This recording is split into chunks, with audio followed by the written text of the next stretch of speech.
warahmatullahi wabarakatuh. Perkenalkan, saya Dr. Saharan Saputra, dosen Prodi Kesejahteraan Sosial, Fakultas Ilmu Sosial dan Ilmu Politik, Universitas Muhammadiyah Sumatera Utara. Dalam hal ini, saya akan membawa mata kuliah yang sesuai dengan bidang keahlian saya serta bidang pendidikan studi terakhir saya, yaitu mata kuliah Advokasi Sosial dan Gerakan Sosial dengan kode mata kuliah IKS A530242. Mata kuliah ini ditujukan untuk mahasiswa di semester 5 dengan pertemuan 16 kali pertemuan. 16 kali pertemuan itu 14 kali pertemuan untuk kuliah di ruangan, kemudian 2 pertemuan lagi untuk ujian, yaitu ujian tengah semester dan ujian akhir semester. Mata kuliah Advokasi Sosial dan Gerakan Sosial ini membahas konsep, teori, dan strategi advokasi sosial serta gerakan sosial dalam konteks kesejahteraan sosial. Dalam mata kuliah ini, mahasiswa diajak untuk memahami dinamika ketidakadilan sosial, menganalisis isu-isu permasalahan sosial, serta mengevaluasi peran aktor dan media dalam mendorong perubahan sosial. Fokus pembelajaran menekankan penguasaan teoritik dan pemikiran kritis berbasis analisis sosial untuk mendukung peran advokatif dalam praktik pekerjaan sosial. Nah, beberapa capaian pembelajaran yang direncanakan dalam mata kuliah ini ada 4 poin. Yang pertama, mahasiswa mampu menjelaskan konsep, prinsip, teori, dan pendekatan di dalam advokasi sosial dan gerakan sosial, serta mampu membedakan antara berbagai strategi gerakan dan bentuk advokasi sosial di masyarakat. Untuk capaian pembelajaran yang kedua, mahasiswa mampu mengidentifikasi dan menganalisis isu-isu ketidakadilan sosial dan ketimpangan struktural, serta memetakan bentuk gerakan sosial yang muncul sebagai respon terhadapnya.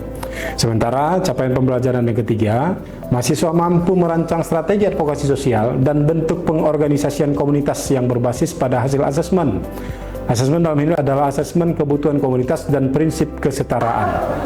Capaian pembelajaran yang terakhir, yang keempat, yakni mahasiswa mampu memproduksi konten kampanye sosial melalui media digital, narasi advokasi dalam bentuk aksi damai, yang mendukung gerakan sosial secara relatif etis dan efektif. Ada 11 materi perkuliahan di dalam mata kuliah ini, dari mulai konsep dasar advokasi sosial, teori dan pendekatan dalam gerakan sosial, keterkaitan gerakan sosial dan advokasi sosial dalam praktik kesejahteraan sosial, analisis isu sosial dan ketidakadilan struktural, pemahaman struktural kekuasaan dan konflik sosial, pemetaan aktor dan kepentingan, perencanaan strategi advokasi sosial, pengorganisasian komunitas dalam kerangka advokasi, media digital dan komunikasi dalam advokasi sosial, perancangan konten kampanye sosial, dan yang terakhir, evaluasi strategi dan dampak advokasi. Metode pembelajaran yang digunakan di dalam mata kuliah ini yaitu dari mulai small group discussion, kemudian self-direct learning, cooperative learning, contextual learning, case-based learning, project-based learning, serta beberapa metode lainnya yang setara. Untuk mata kuliah ini ada 4 komponen untuk menentukan bobot penilaian. Yang pertama, tatap muka dengan total skor 30% yang diakumulasi dari kehadiran 20%, ujian tengah semester 40%, dan ujian akhir semester 40%. Komponen yang kedua adalah tugas terstruktur atau tugas kelompok dengan total skor 30%, terdiri dari materi report 20%, tugas report 20%, jurnal report 30%, dan mini riset 30%.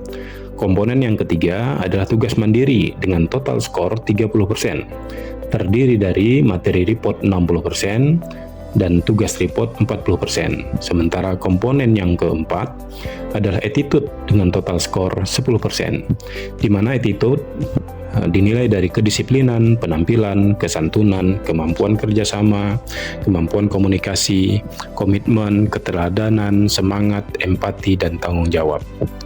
Penilaian akhir mahasiswa dalam bentuk akumulasi penilaian akhir dari tatap muka, tugas terstruktur, dan tugas mandiri, dan yang terakhir attitude dengan totalnya 100%.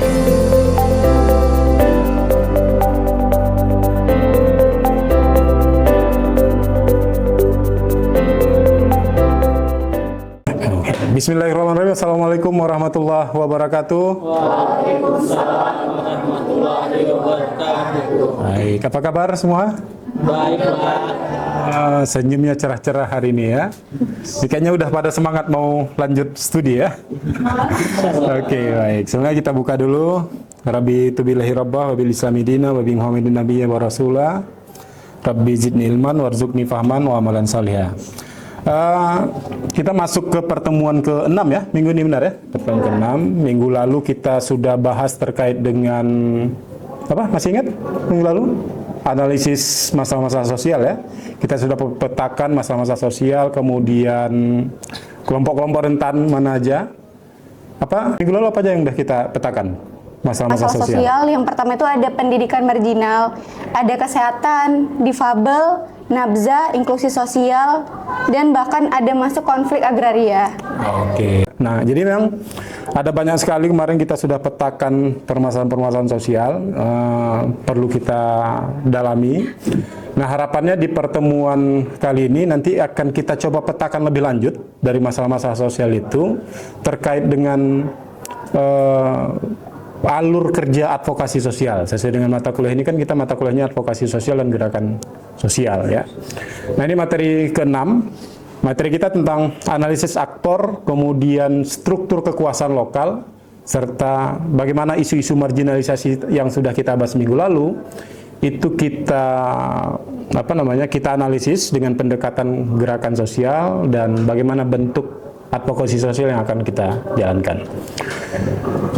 Ada beberapa tujuan penting yang akan kita capai dalam yang menjadi tujuan pembelajaran di mata kuliah kita di hari ini ya. Jadi harapan saya nanti di akhir mata kuliah ini, di akhir pertemuan ini maksud saya itu kita bisa mengidentifikasi dan memetakan aktor-aktor sosialnya siapa saja. Kemudian selain kita memetakan aktor-aktor sosialnya, kita juga akan mencoba menganalisis bagaimana struktur kekuasaan yang ada di masyarakat, kemudian bagaimana relasi kekuasaan itu ada dan tumbuh di masyarakat. Itu tujuan yang berikutnya. Kemudian yang ketiga yang menjadi tujuan dalam pertemuan hari ini itu di akhir sesi kita coba bisa mengkritisi apa yang menjadi isu-isu marginalisasi tadi ya, bagaimana masyarakat bisa termarginalkan, apa yang mempengaruhi marginalisasi itu, kemudian dari situ kira-kira apa bentuk respon advokasi yang akan kita lakukan untuk menyelesaikan masalah-masalah marginal itu. Oke, itu ya yang menjadi tujuan pembelajaran kita hari ini. Sebelum saya masuk pada materi lebih lanjut, saya akan coba absen dulu. Kita hadir semua ya? Hadir ya, alhamdulillah hadir. Oke, saya coba absen satu-satu. Suci Ramadhani? Hadir. Oke. Putri Aprilia? Hadir. Nabila Tikasari? Hadir. Salsabila Sundari? Hadir, Pak. Hadir. Lutfi Ananda Rangkuti? Oke, baik, kita masuk ke materi ya. Tadi tujuan pembelajaran sudah. Ini di materi yang pertama terkait dengan analisis aktor dalam advokasi sosial. Jadi ada aktor, ada advokasi sosial. Di pertemuan-pertemuan sebelumnya kita sudah bahas apa itu advokasi sosial, apa itu gerakan sosial, kemudian bagaimana keterkaitan advokasi sosial dalam gerakan sosial, itu saya kira udah clear deh. Nah, di pertemuan hari ini kita coba menganalisis aktor-aktor apa saja, siapa saja yang menjadi aktor dalam advokasi sosial. Kira-kira aktor dalam gambaran kalian apa sih? Ya, orangnya. Siapa lagi? Orang yang berperan, pelaku, bukan pelaku kriminal ya. Nah, oke, terus apa lagi? Artis bukan ya? bukan aktor yang lagi memainkan peran di dalam layar kaca ya, oke. Jadi aktor itu pelaku. Benar, aktor itu pelaku. Kita coba lihat secara konsep seperti apa. Yang dianggap sebagai aktor itu adalah individu, ya, kelompok, kemudian institusi. Institusi itu lembaga-lembaga yang ada di masyarakat. Apa itu? Misalnya ada sekolah, ada lembaga adat, gitu-gitu, kelompok adat dan segala macam. Yang semua aktor itu saling berkelindan, saling berkaitan dengan isu advokasi sosial yang sedang kita bahas, yang akan kita selesaikan. Jadi aktor dalam konteks analisis aktor di dalam advokasi sosial adalah individu, kelompok, dan institusi sosial terkait dengan isu-isu sosial yang ada. Nah, jadi aktor ini itu ada tiga, ya, ada tiga aktor di dalam analisis advokasi sosial. Yang pertama itu disebut dengan aktor primer atau primary stakeholder. Ya, primary stakeholder. Yaitu siapa primary stakeholder? Primary stakeholder adalah orang yang langsung berdampak, ya, yang merasakan dampaknya secara langsung dalam konteks permasalahan sosial, dalam konteks marginalisasi sosial yang tadi kita bahas. Kemudian yang kedua, itu ada secondary stakeholder. Nah, secondary stakeholder adalah orang yang menjadi aktor kedua. Jadi kalau primary itu aktor utamanya yang merasakan secara langsung, primary ini orang yang terlibat tapi dalam lapisan kedua. Nah, biasanya misalnya dalam kasus stunting, maka ada pendamping kesehatan, misalnya gitu ya. Dalam kasus kemiskinan, kasus-kasus nabza, misalnya kasus apalagi pendidikan tertinggal. Nah, biasanya ada beberapa kelompok-kelompok lembaga. Dalam konteks praktek kita, praktek pekerjaan sosial kan ada NGO, ada LSM, ya. Kemudian karena dalam gerakan sosial itu kita butuh publish isu. Untuk memblow up isu, maka ada rekan-rekan media yang itu juga menjadi aktor kedua yang mereka berperan dalam menggiring penyelesaian kasus dalam aksi advokasi yang akan kita lakukan.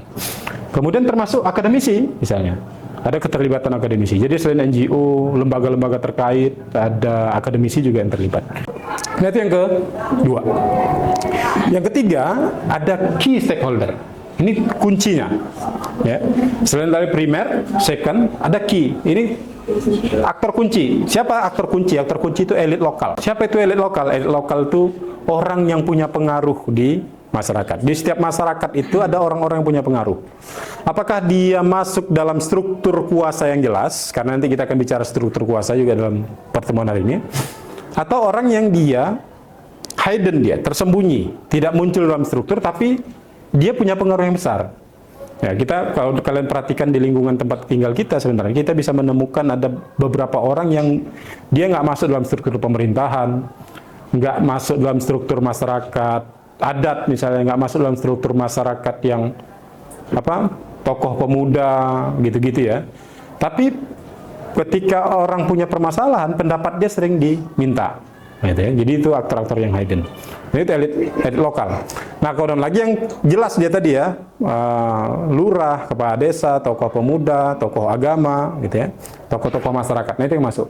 Jadi ada tiga bentuk aktor di dalam advokasi sosial. Yang ini berkaitan, ya, terkait dengan isu-isu advokasi sosial yang akan kita lakukan. Cukup jelas. Kita lanjut ya. Kita lanjut. Oke, selanjutnya. Struktur kuasa, stakeholder mapping. Ini tadi ya saya bilang. Jadi perlu kita mapping. Ya. Bagaimana caranya? Maka langkahnya harus kita identifikasi tadi. Yang mana masuk dalam primary, secondary, dan key-nya. Diidentifikasi kemudian dikelompok-kelompokkan, dikategorisasi. Apa tujuannya? Tujuannya ini untuk menentukan strategi pendekatan advokasi. Dalam advokasi itu kita butuh strategi pendekatan. Kalau kita sudah tahu siapa tokoh kuncinya, tadi key stakeholder-nya, maka kadang kita bisa memanfaatkan tokoh-tokoh kunci itu sebagai titik masuk pertama. Kenapa? Karena kalau kita proses advokasi, kadang butuh meyakinkan masyarakat kan. Apalagi kita nggak begitu dikenal oleh masyarakat. Walaupun dalam proses praktik pekerjaan sosial, kita butuh berintegrasi. Asesmen awal itu butuh kenal dan mengenal. Kita mengenal siapa masyarakat yang kita dampingi, masyarakat mengenal siapa kita. Tapi dalam proses yang rapid, yang cepat, kadang kita butuh titik masuk. Nah, itulah kenapa kita butuh mapping tokoh-tokoh kuncinya. Siapa tokoh kuncinya? Atau dalam proses pelaksanaan nanti bisa jadi ada hambatan-hambatan. Nah, ketika kita memiliki hambatan, mengumpulkan warga misalnya ya, maka kita butuh pendekatan kepada tokoh-tokoh kunci. Siapa yang punya pengaruh? Yang suaranya didengar supaya bisa mengumpulkan warga dalam rembuk warga dan segala macam. Nah, itu fungsinya, manfaatnya kita melakukan stakeholder mapping, pemetaan aktor-aktor tadi. Ya. Selanjutnya struktur kekuasaan. Nah, struktur kekuasaan lokal ya, di dalam masyarakat itu penuh dengan kuasa, struktur-struktur kekuasaan. Di mana kekuasaan itu berkaitan dengan kemampuan seseorang untuk mempengaruhi. Dalam hal apa? Dalam distribusi sumber daya dan keputusan. Kalau kita balik dalam konteks prodi kita, pekerja sosial itu kan tujuannya juga kemandirian, dan mandiri itu dekat dengan kuasa. Jadi kalau kita lihat misalnya yang mau kita tujukan itu kan empowerment kan?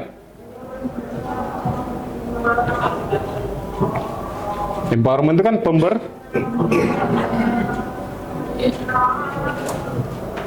Nah, tujuan dari empowerment atau pemberdayaan ini kan kemandirian. Benar ya? Pemberdayaan itu hanya bisa dilakukan kalau kita memahami struktur kuasa. Kenapa? Karena dalam empowerment itu ada kata power, ada kata kuasa. Kita harus penting kita memahami struktur kuasa yang ada di masyarakat. Ini yang saya sebut tadi. Ada kekuasaan, struktur kuasa yang visible, yang nampak, terlihat jelas dia. Dalam aturan-aturan yang formal, terus proses pengambilan keputusan, siapa yang terlibat, kelihatan dia. Tapi ada yang hidden, tersembunyi. Yang tersembunyi ini, ada agenda-agenda tersembunyi. Ada kadang tokoh-tokoh, orang-orang tertentu yang dia punya agenda tersembunyi. Atau ada orang yang punya suara senyap tapi didengarkan di masyarakat. Kemudian ada invisible. Invisible ini lebih abstrak. Ideologi itu abstrak. Ideologi itu punya kuasa. Apa contohnya? Agama. Agama itu kan abstrak deh. Kalau saya tanya sama kalian misalnya, apa itu agama? Bagaimana kita menggambarkan agama kira-kira? Bagaimana kita menggambarkan agama dalam bentuk fisik? Bisa nggak? Paling yang bisa kelihatan masjid, atau gereja, atau kuil, kira-kira itu tempat ibadahnya kan? Ada umatnya, kira-kira kita menggambarkan. Jadi agama itu dia sifatnya ideologis. Abstraksi. Abstraksi itu bendanya ada, tapi secara fisik sulit digambarkan, tapi kita bisa merasakannya dengan konstruksi berpikir.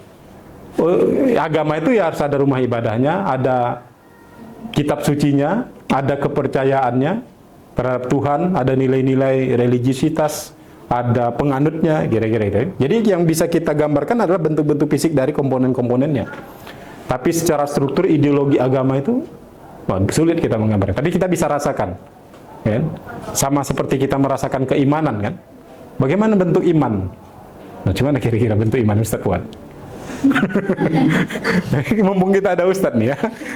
Nah, jadi agama, suku, kepercayaan, nilai, norma itu sifatnya ideologis. Tapi itu bisa mengatur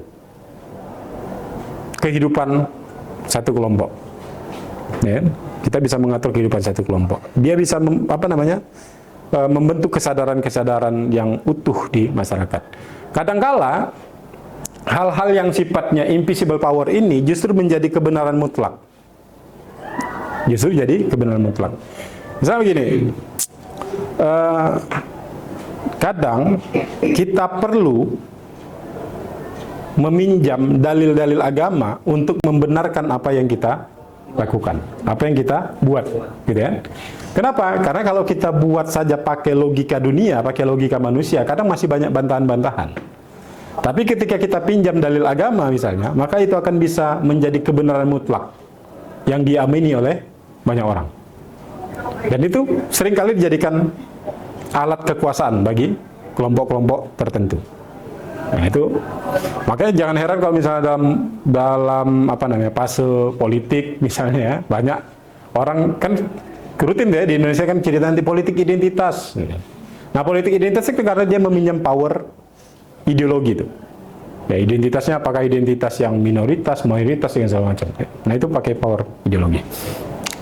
Kuasa penting. Kenapa? Karena dalam kuasa itu nanti kita akan bicara tentang modal-modal kuasa. Ya. Untuk punya power itu, maka harus ada modalnya kan? Nah, penting juga kita memahami modal dalam memperoleh kekuasaan itu. Ya. Apa itu modalnya? Nanti setidaknya ada empat modal dalam kekuasaan. Ini kalau kita pinjam teorinya Bourdieu misalnya, Bourdieu ya.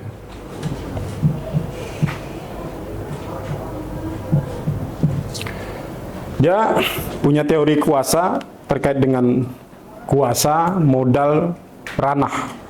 Ya, ada ranah kekuasaan, ada modal kekuasaan, ya. Kemudian ada distinction, pembeda, kira-kira gitu. Bagi Bourdieu, kata dia, untuk berkuasa pada ranah tertentu, orang harus memiliki habitus dan modal yang tepat. Jadi ada habitus itu kebiasaan-kebiasaannya. Ada modal, jadi ada habitus, ada modal yang tepat. Ranah itu apa? Ranah itu arena. Misalnya kita kan di ranah pendidikan, ya kan? Untuk berkuasa di ranah pendidikan, maka kita harus punya habit sebagai seorang yang terdidik. Apa habitusnya? Rajin membaca, rajin diskusi, gitu ya, gitu-gitu. Modalnya apa? Nah, modal itu nanti kalau kata Bourdieu ada 4 modal. Yaitu modal simbolik, kemudian modal budaya, modal ekonomi, kemudian modal sosial. Modal simbolik itu, yang disebut modal simbolik, kata Bourdieu, itu simbol-simbol kekuasaan. Simbol kekuasaan itu kalau di militer ada pangkat, tongkat komando, nah itu disebut simbol kekuasaan. Atau kalau dalam struktur, garis keturunan, dia anak siapa? Anak sultan, anak presiden, ponaan, gitu ya. Kita skip. Paham lah ya kira-kira ya.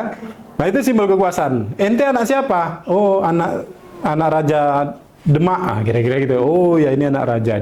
Maka masyarakat akan hormat. Dia akan lihat garis keturunan dia anak siapa, menantu siapa, berteman dengan siapa. Nah itu simbol kekuasaan. Simbol-simbol yang bisa kita pakai untuk meningkatkan kuasa kita. Ada yang disebut dengan simbol budaya. Simbol budaya itu pengetahuan, keahlian, kemampuan. Nah pendidikan itu kapitalnya kapital budaya. Untuk meningkatkan akumulasi kapital kebudayaan, maka kita butuh sekolah. Karena itu berkaitan dengan kapital budaya. Ada yang kapital ekonomi, jelas lah ya, kapital ekonomi. Menghimpun apa? Cuan, menghimpun uang. Makin banyak harta kekayaan kita, maka makin kuatlah kapital ekonomi kita. Semakin tinggilah kekuasaan kita. Kira-kira itu ya. Ada kapital sosial. Kapital sosial ini pasti melekat ke semua orang. Ya. Kenapa? Karena manusia itu makhluk sosial. Ada nggak yang lahir dari batu? Nggak ada ya. Tiba-tiba muncul aja di kamar, kan nggak ada tuh. Kayak kita nonton film kartun. Dulu waktu saya kecil tuh nonton film kartun ada apa? Burung pelikan itu lagi terbang, dia gendong anak bayi di mulutnya gitu ya. Kan nggak ada yang lahir kayak gitu ya. Jadi ada burung pelikan yang ngantarkan anak bayi ke rumah-rumah. Ya. Pasti kita nggak ada kayak gitu. Kita lahir dari rahim seorang ibu, ya kan, hasil pernikahan ayah dan ibu, kan gitu ya. Maka secara otomatis kita punya kapital sosial. Kapital sosial itu jaringan sosial yang kita miliki. Apakah jaringan kekeluargaan, jaringan kekerabatan, jaringan pertemanan. Maka saya selalu bilang, saya ingatkan bahwa kalau kita bukan terlahir sebagai anak sultan, anak orang kaya, anak pejabat, sehingga kita nggak punya kapital simbolik, terus kita nggak terlahir sebagai anak yang lahir dari keluarga konglomerat sehingga kapital ekonomi kita biasa-biasa saja, nggak pintar-pintar kali misalnya, kapital budaya kita biasa-biasa saja, maka setidaknya kita masih memiliki kapital sosial. Maka rawatlah kapital sosial itu. Nah itu kita perlu petakan. Dalam konteks advokasi sosial kita juga perlu memetakan di masyarakat itu apa saja yang menjadi kapital simbolik, apa saja yang menjadi kapital ekonominya, apa saja kapital sosialnya, apa kapital budayanya. Kenapa? Karena ini mapping modal kekuasaan berkaitan dengan struktur kuasa. Nah, struktur kuasa itu kalau ini kan perspektif Bourdieu. Bourdieu bilang bahwa untuk memperoleh kekuasaan, seseorang harus memiliki habitus dan kapital yang tepat. Berarti kekuasaan bisa diraih sebenarnya, bisa kita ambil. Dalam perspektif yang berbeda, kata Foucault, ya, ini kalau kata Foucault bilang ada relasi kuasa. Relasi kuasa itu apa? Bahwa kekuasaan itu menyebar. Kata Foucault, semua level itu punya kuasa. Tinggal bagaimana si pemilik kuasa memainkan relasi kekuasaannya. Betul ya? Bagaimana si pemilik kuasa memainkan relasi kekuasaannya. Oke. Nah itu dalam proses advokasi kita juga penting untuk memetakan bagaimana struktur kuasa di masyarakat. Dan siapa yang memiliki kuasa yang dominan, siapa yang tidak, bagaimana modal-modal kekuasaan yang ada di masyarakat. Kemudian hal selanjutnya, jadi tadi ya perlu kita mapping. Kenapa kita perlu mapping kekuasaannya? Karena itu juga kembali untuk menentukan titik masuk, entry point. Kemudian kita masuk pada isu marginalisasi. Marginalisasi itu adalah proses peminggiran dari hak dan sumber daya. Jadi ketika kita nggak bisa mengakses hak, nggak bisa mengakses sumber daya, maka kita sedang berada dalam proses marginalisasi. Ada kelompok keluarga yang dia punya semangat untuk jualan, misalnya, gitu jualan, di hari pertama, dia harus bayar uang lapak dulu. Gitu. Padahal belum jualan, belum BD, belum buka dasar. Tiba-tiba datang satu kelompok atas nama OKP, misalnya, kemudian minta uang keamanan. Belum tentu tuh laku tuh. Di hari pertama dia jualan, ya kan, sampai siang orang belum beli. Gitu mau beli, tiba-tiba digusur oleh Satpol PP misalnya. Padahal upaya dia untuk keluar dari kemiskinan itu ada, tapi kemudian ada struktur-struktur yang kemudian membuat dia miskin. Belum lagi apa? Dia coba mau ngelamar pekerjaan, pendidikannya cuma SMA. Sementara struktur di pekerjaan meminta dia pekerjaan minimal syaratnya S1. Belum lagi nanti dia udah S1 tapi nanti minta syarat IPK tertentu misalnya. Oh, IPK-nya udah tinggi tapi dia minta dari negeri. Gitu ya. Oh, dia dari negeri, IPK-nya tinggi. S1 tapi minta harus pintar bahasa Inggris. Udah pintar bahasa Inggris minta bahasa Hokkien gitu ya. Nah, itu yang disebut dengan struktur yang kemiskinan. Nah, poin pentingnya di mana? Selagi masih ada masalah sosial, maka peluang lahirnya profesi pekerjaan sosial masih ada.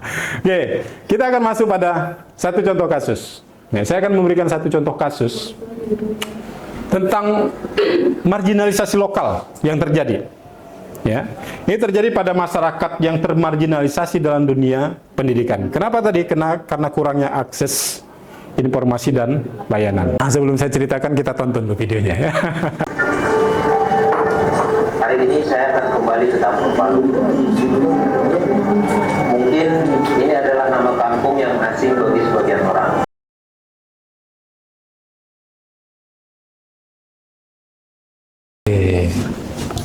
Nah, itu Kampung Palu.